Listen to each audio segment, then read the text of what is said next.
कि आज दो प्रकार के जैन मैं अपने सामने देख रहा हूं। मेरी बातें सुनकर के आपको दुख लगेगा, इसलिए पहले से मैं माफी मांग लेता हूं।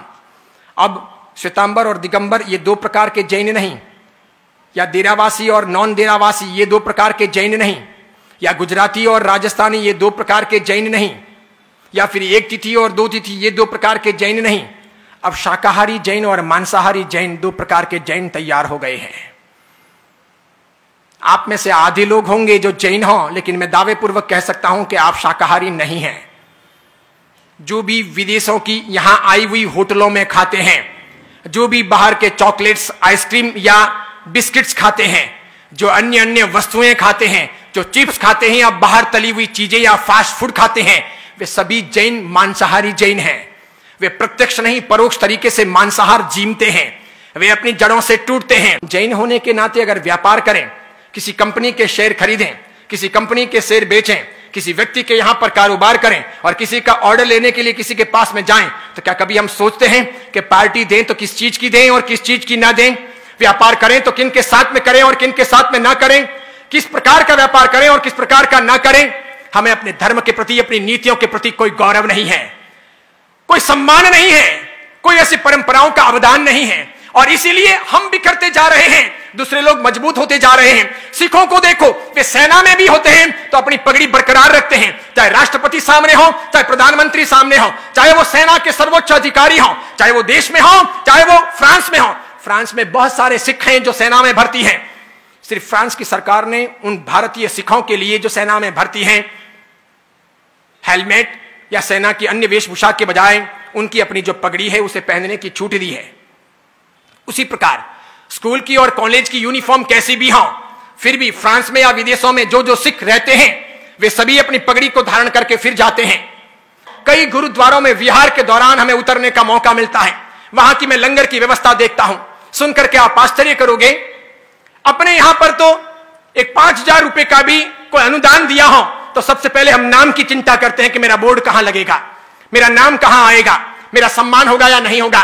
फिर वो नाम भी होगा तो रुपए तो देंगे इतने, नाम होगा इतना। बेटा, पोता, परपोता, छोटा, बड़ा, बिटिया, बेटा, सबके नाम लिख दिए जाएंगे। फिर बाप के, दादे के, उनके भी लिख दिए जाएंगे। यहां तक कि मुन्ना मुन्नी जो पेट में पल रहे होंगे उनके भी लिख दिए जाएंगे। इतने लिखेंगे।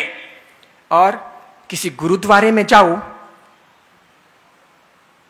जहां लंगर चलती है, एक भी डोनर का आपको नाम कहीं देखने को नहीं मिलेगा, तब भी वहां कोई खोट नहीं होती। रोज कई ट्रकें आती हैं, किसी में से गुड़ उतरता है, किसी में से आटा उतरता है, किसी में से चावल या गेहूं उतरते हैं, किसी में से दाल और मसाले उतरते हैं। लोग चुपचाप रख रख करके वाहे गुरु, जो बोले सो निहाल, सप्त श्री अकाल, और आगे बढ़ते चले जाते हैं। और इस कदर उनकी व्यवस्थाएं मजबूती के आधार पर डेवलप हो रही, ऐसी विकसित हो रही कि वे लोग अपने हिसाब से अपने धर्म के अनुसार चल रहे, हम सब जगह पर बदलते जा रहे। देखो आपने अपनी भाषा बदली, आपकी शिक्षा का तौर तरीका बदला, आपने अपना परिधान बदल दिया, आपने अपने गीत, आपके रीति रिवाज बदल दिए, त्योहार बदल दिए, खाने पीने के तरीके बदल दिए, बोलने का और अन्य सारा आधार बदल दिया। आप अपने घर के बालक बालिकाओं का निरीक्षण कीजिए। आज शिविरों में आने वाले, साधु संतों के पास आने वाले, जैन धर्म की विधियों को जानने वाले, जैन समाज की बातों पर गौरव करने वाले आपको प्रौढ़ लोग मिलेंगे। बड़ी उम्र के 30 के, 35 के, 40 के, 45 के, 50, 60 के, 70, 80 साल के लोग मिलेंगे। आपको 12, 15, 16, 18, 20, 22, 25 साल के युवक युवतियों को आईना लेकर के ढूंढना पड़ेगा, कोई कांच लेकर के ढूंढने जाना पड़ेगा। ऐसी हालत बनी है।